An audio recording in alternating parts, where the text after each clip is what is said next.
Good afternoon and welcome to Pay Entry's weekly webinar. Today we're going to talk about performance management in 2022.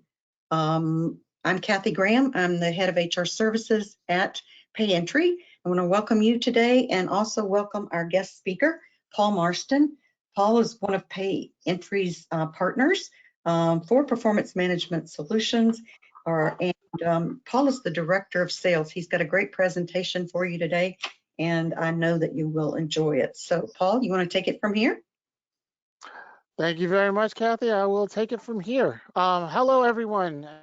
And my name is Paul Marston. I am with HR Performance Solutions. I am the sales director here.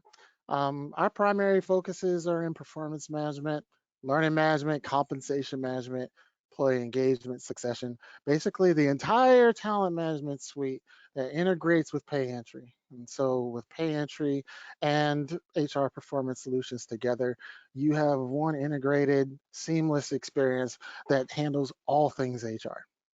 And that's what we're going to talk about today. We're going to talk about the top priorities within HR. HR's top priorities, a comprehensive retention strategy, and then how technology, our solutions can help to facilitate and take care of some of those top priorities. We're going to have some fun today. I'm going to try and keep it light, but highly informative and really teach you how some of the things that you might be working with trying to tackle can be alleviated with the applications and with our integrated seamless functionality that goes with Pay Entry. So what we're talking about today. Now I'm going to run through this list. And what I want you to do is I want you to think to yourself about where are we with these? Building competencies, change management, current and future leadership bench, future of work. Where are we with this? Are these real issues that we're working with? Because what we're finding is that some people are actively trying to find solutions for these. A lot of people are experiencing the side effects of these, but haven't quite identified, hey, that is what's going on here. There's a lot of change going on, and we're having some side effects to not necessarily managing change in the way that we should. And so kind of think through these as we go through this, building competencies, change management, leadership bench, and the future of work. We'll go through this, and I'll kind of put a little bit more meat onto the bone, so to speak, but think through where you are currently as we address each one of these top priorities within HR. So essentially, these are the things that all HR people are working through right now in their organizations. Let's dig in. Number one, building competencies. 89% of hiring managers state that the bad hires that they made were a result of those individuals not having the soft skills for the position. 75% of recruiters have changed the interview process. Now they're about behavioral questions that are in alignment with the key competencies for a position. Why is that important? Let's take a look at an example. Let's say I am a startup company and I get most of my business from these events, these conferences. And what I need is I need someone who's going to come to these conferences with me, interview and talk to and be really engaging with all of the prospects there, and try out these great messages that I have. Find out which ones are resonating the most. And we get on the phone with our prospects, try these messages out, collect the data on what's resonating, and then put together some really powerful, engaging content that I can take with me to these conferences so that we can source more business and grow my business. That's what I need. What did I write up? Marketing specialist. So when I'm looking at a marketing specialist, if all I'm looking for is someone with a marketing degree and some marketing experience, I might land with someone like Jim. Well, Jim has a master's degree in marketing. He has experience with a marketing firm, and he even managed marketing campaigns at that marketing firm. On paper, Jim sounds like the answer to my problem. He's the one I need. I pick Jim up, make the hire. It wasn't until I made the hire and I took him to the first conference that I found out Jim's terrified of people. He hid in the corner of the whole conference and he didn't want to talk to anybody. And when it came time to get on the phone, he procrastinated with that. He's petrified to the point of paralysis on being rejected, so he's not engaging in person whatsoever. Ultimate introvert. And he doesn't have a creative bone in his body. So he can't create any of that engaging content that I was hoping for.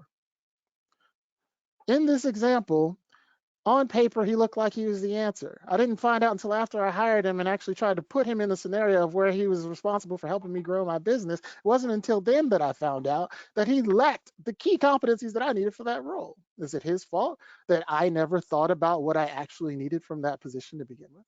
No, it's not. It's on us. It's on HR to say, for this role, these are the key competencies I need for that position. And then that cascades out to acquiring talent, performance management, as well as learning. Because I should be asking people questions about what I need them to know how to do well in order to be successful with this position. When I evaluate them in a performance management evaluation, I should be evaluating them on those skills and competencies that they need for that position to make sure that we're driving them towards better performance in the competencies that are relevant for that role. I need to make sure that if we are having some gaps in skills and they're not doing so well, that we have training content associated with the key competencies for that role to help them do better in their position. I can't have something very generic and asking questions like, well, are you showing up on time? What do you bring to the table? If that's the case, I'm going to get a really good person who's really punctual, but they may not be able to do what I need them to do for the position. And that's why building competencies is very important. Change management. Well, there's a scary word. Um, what does it even mean? 54% of HR leaders say that employees are fatigued from all of the change. Let's think back in the golden era of humanity before COVID, 2018, early 2019. In those days, if there was a lot of change at work, then home was my recharge station. If there was a lot of change at home, then work was my recharge station. Work was always stable. You know what to expect when you go in there. If there was a lot of change at home and at work, then I had my happy places. I could go to the bar. I could go on vacation. I could go to the movies. I could go to the gym. Whatever your happy place was, you had that in the event that there was too much change going on at home and at work. And then Big Bad COVID comes into play. And Big Bad COVID says, I'm going to turn your world upside down at home. I'm going to turn your world upside down at work. And as for all of those happy places that you like to retreat to, they're all closed. Fast forward to current day, after about 2 years of that, we can't handle any more change. It's too much now. Employees can't deal with any more change. 33 as a result, employee performance is down by 33%. The intent, this is the big one, the intent to stay with the organization is down 54% as a result of change fatigue. We can't handle any more change. Matter of fact, if one more thing changes here, I quit, is what they're saying. 1 out of 2 employees. How can we manage that? How can we be better change management agents? We need to acknowledge that there's a workplace change. People are working from home now. We need to acknowledge that employers and that managers need to have the change management skills of implementing changes in a gentle, delicate fashion to go with everyone's fragile state of mind right now. We need to be making sure that we're retaining employees and managing the change in the way that the market has changed. Because once upon a time, it was an employer's market where employers and everyone was trying to get into a position. Well, now that's flipped. Now it is very much an employee's market where now employers are trying to get everyone into a position. What's changed? What's changed is the way that we look at acquiring talent, the way, and most importantly, the way that we look at retaining talent.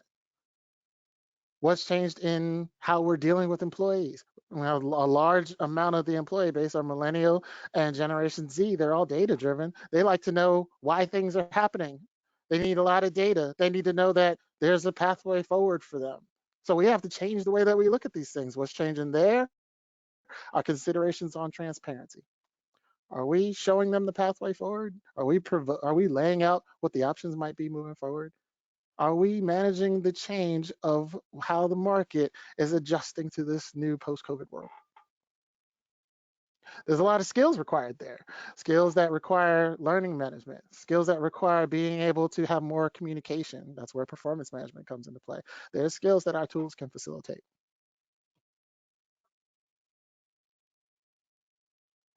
The future leadership bench, current and future leadership bench. I'm going to say two things that you guys have heard at length: the great retirement and then the great resignation.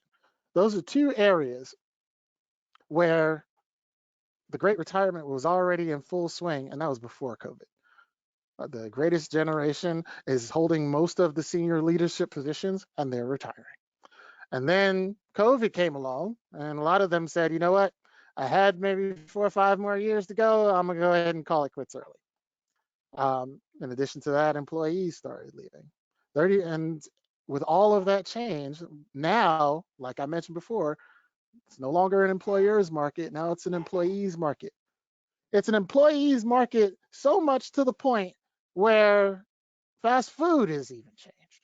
Once upon a time when I was a teenager, long time ago, if you were looking at going into fast food, you were hoping they paid a couple of cents over minimum wage. That's not the case anymore. Fast food's going to be paying somewhere in the neighborhood of $13 to $15 an hour. Matter of fact, I'm sitting in the drive-through.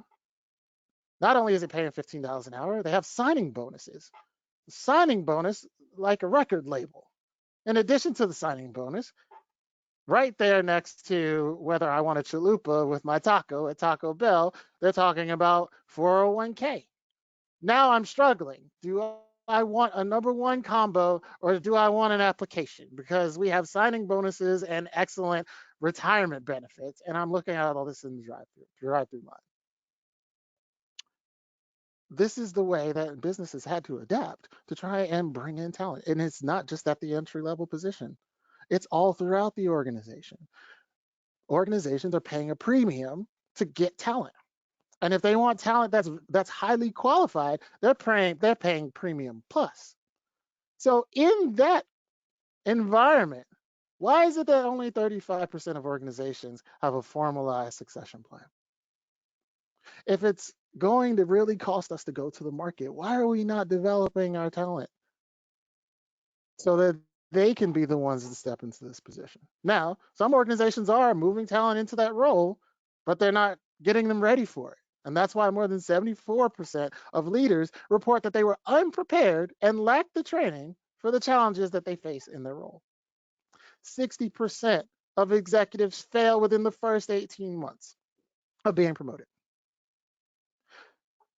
If retention involves development and training, more than half of employees claim that they'd be significantly more engaged if their job had a succession plan. If all of these things are true, then why is it that only 35% of organizations have a formalized succession plan?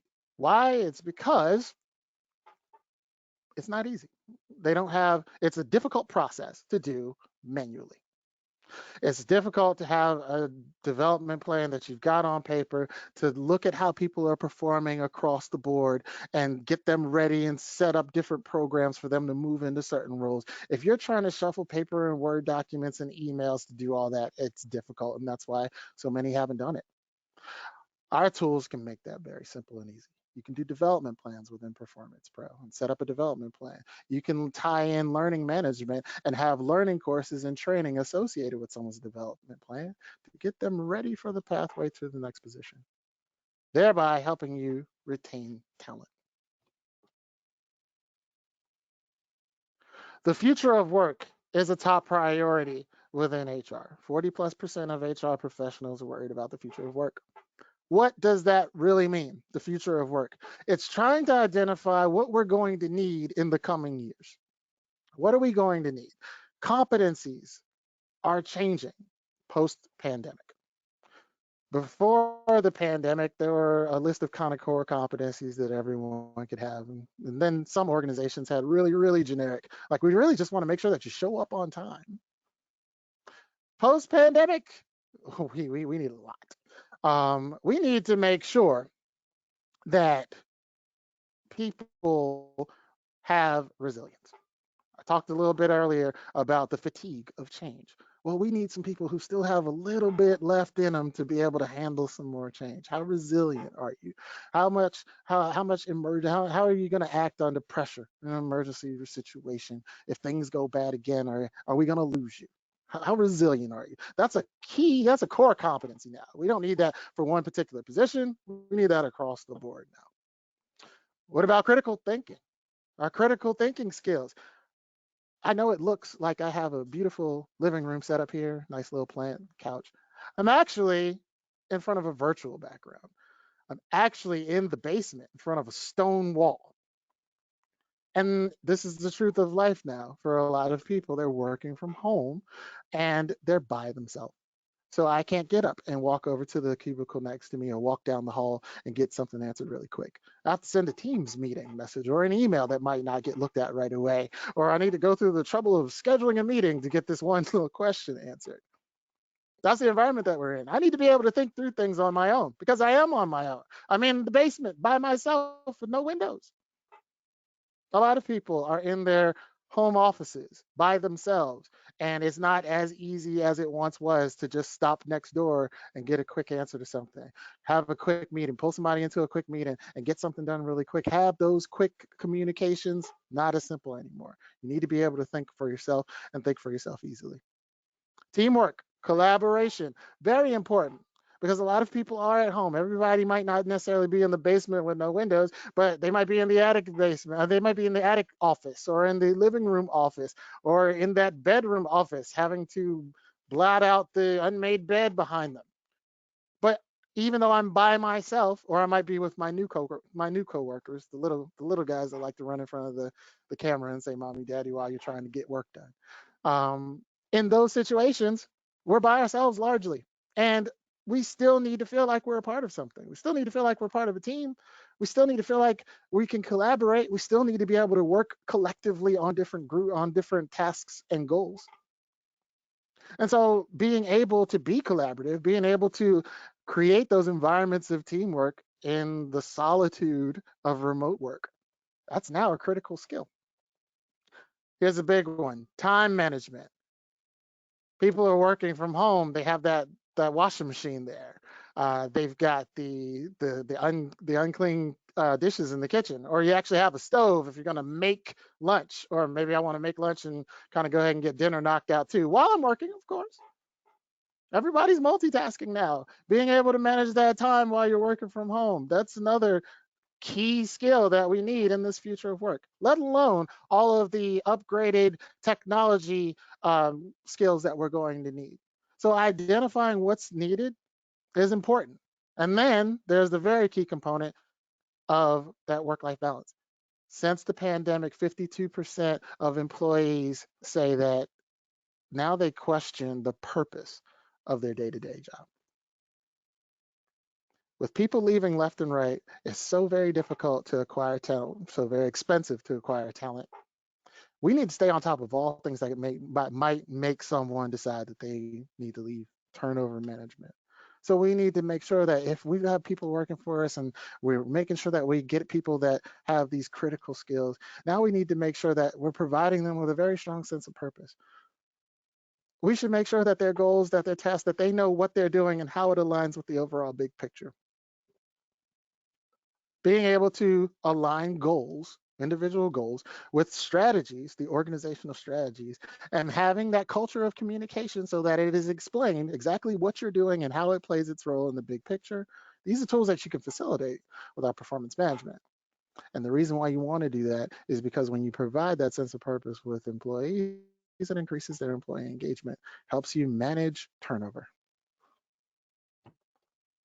Speaking of managing turnover, that takes us to the retention strategies and how are we going to retain talent? Every organization should have a comprehensive retention strategy. It should not be one box that you've checked. There are quite a few boxes to check if you want to check all of the boxes when it comes to having reliable retention strategy. Essentially, retention strategies are a lot like love languages.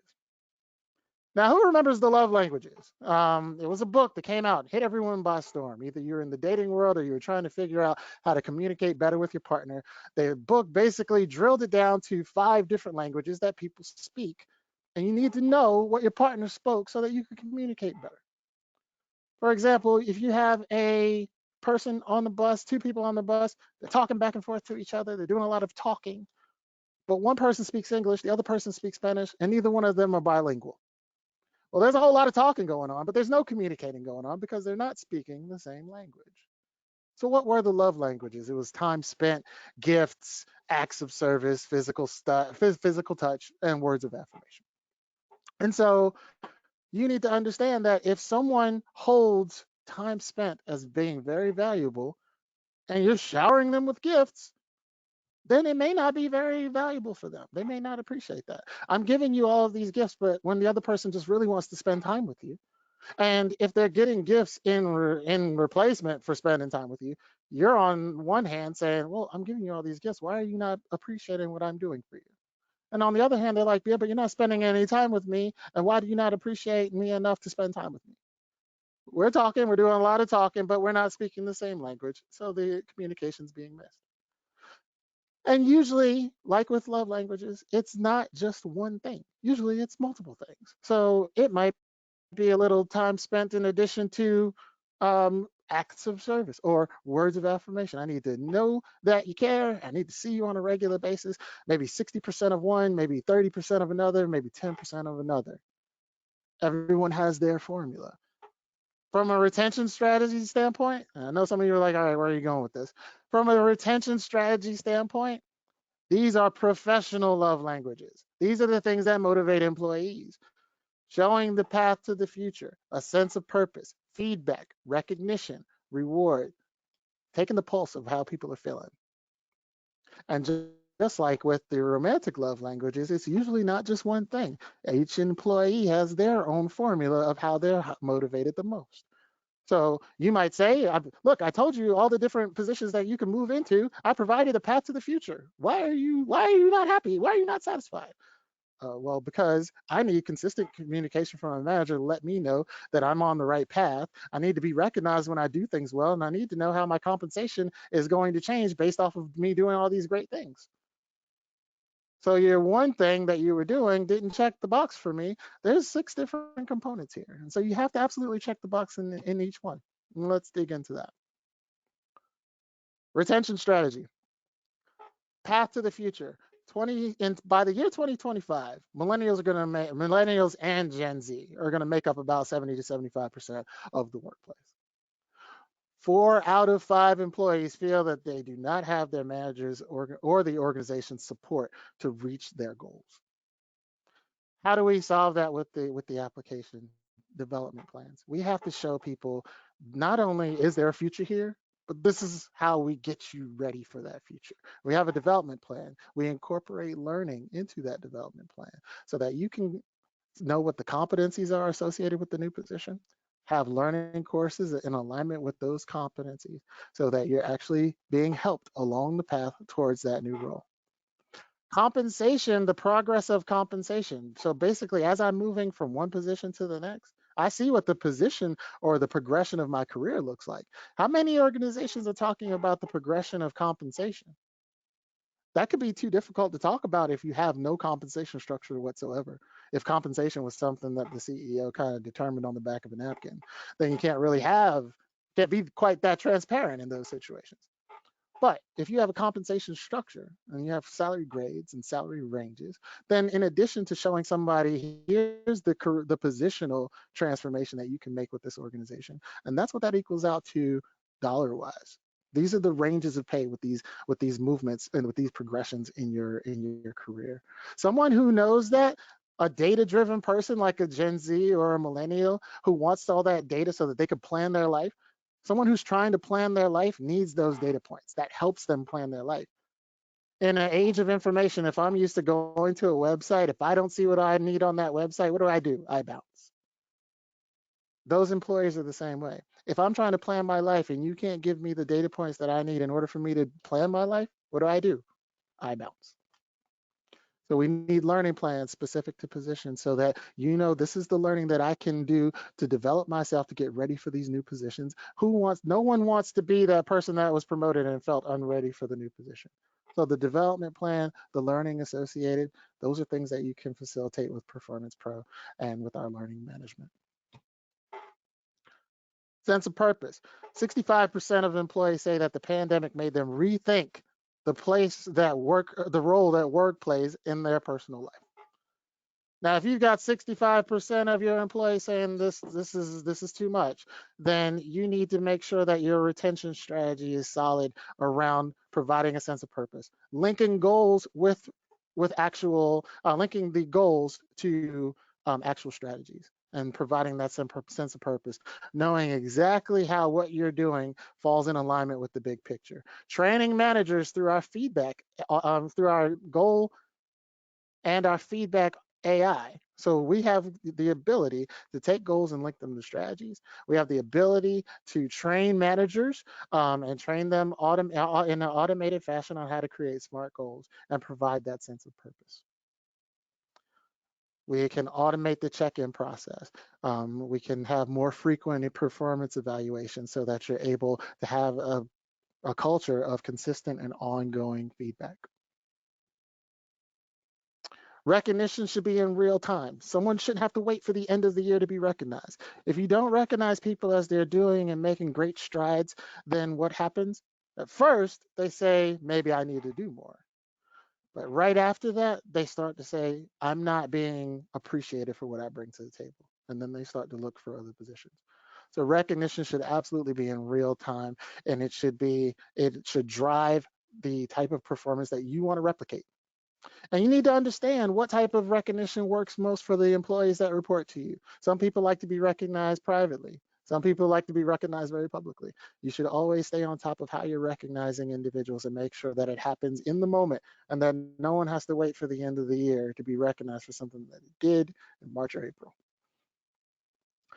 Your compensation should be fair and structured throughout the organization. You should be competitive with the market, so you need compensation information. Having incentives that tie back to the things that you're accomplishing in the moment, not making everyone necessarily wait for an increase, because ultimately, if an increase is $1,500 and it happens at the start of the next year, but it stretches across 26 pay periods, then that $1,500 increase actually works out to be about $57 per paycheck. Not very motivating. And so your incentives should be in real time, just like your compensation, or your bonuses should be something that are connected to people's progression and their accomplishments towards their goals. Having tools to facilitate recognition, having tools to facilitate and being able to see how people are progressing through their goals. These are all functionalities that are possible in our performance management. And most importantly is the pulse. Once you have these other 5 components in place, we feel like we've got a sound comprehensive retention strategy going on. We still need to check the pulse of the employee base and make sure that things are progressing that we need the way that we need them to. Make sure that we identify any issues before they become longer term problems. Taking care of things right at the onset by having a series of pulse check-ins and finding out how people feel about any changes that have been made, how they've been impacted by changes that have been made, anything that they'd like to see happening different, just staying on top of how the employee base feels. All of these are all components of a sound retention strategy. And now I want to step in and show you a couple of things in the applications and see what the application actually looks like here.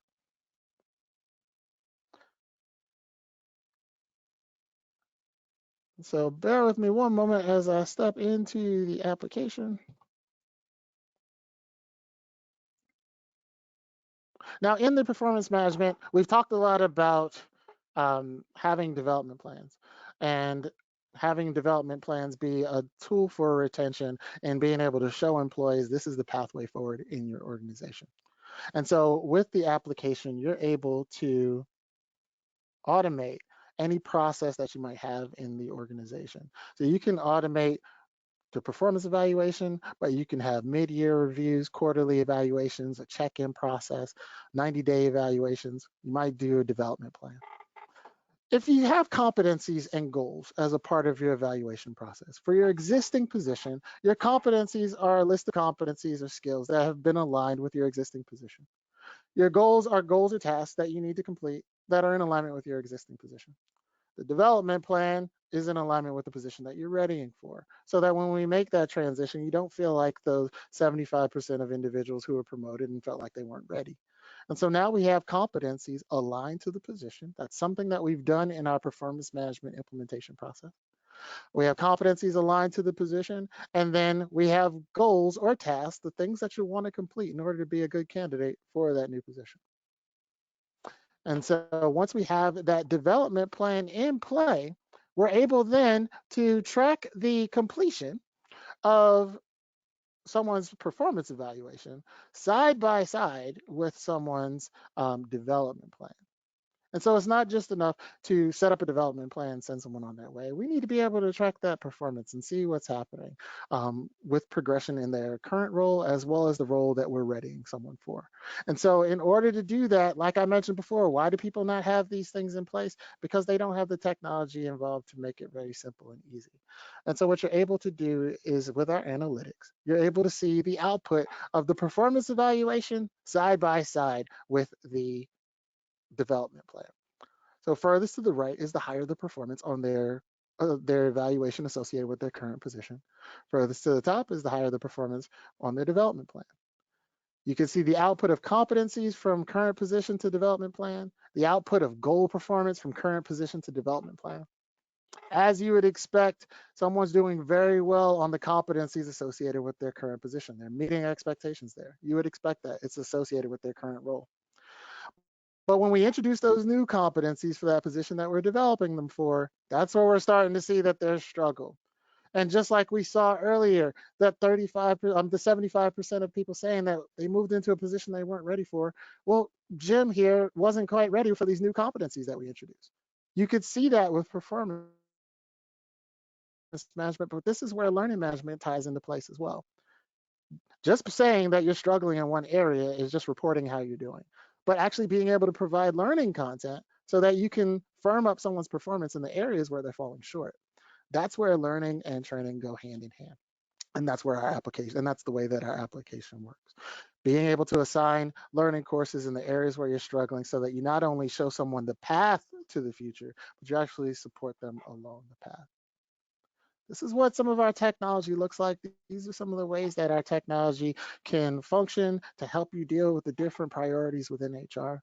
We'd love to give you a deeper dive if it's something that you're interested in. Feel free to reach out to Paul Marston. Find me on LinkedIn and connect with me on LinkedIn. It's paul.marston at hrperformancesolutions, very long, .net. Reach out to me on LinkedIn. Any questions that you have, recordings of this will be sent out at the end of the presentation. Kathy, I will turn it over to you for anything that you want to say before we close. Okay, I wonder if anyone has any questions. You can type them into the question box and we'll handle those. Also, note on your screen, there is a handout of this presentation that you can take with you. If you want the recording, it will be on our website probably by tomorrow. If you need Paul's contact information, I think it is on the handout. Yes, it is. And we appreciate your coming today. If you would like to talk to Paul or me about anything that you've got going on as far as performance management, you want to take a look at the tool. He does a great demo, and we appreciate having him as a partner. So I'm going to let you go today. And thank you for coming, and hope the rest of your day is great. Thanks, everyone.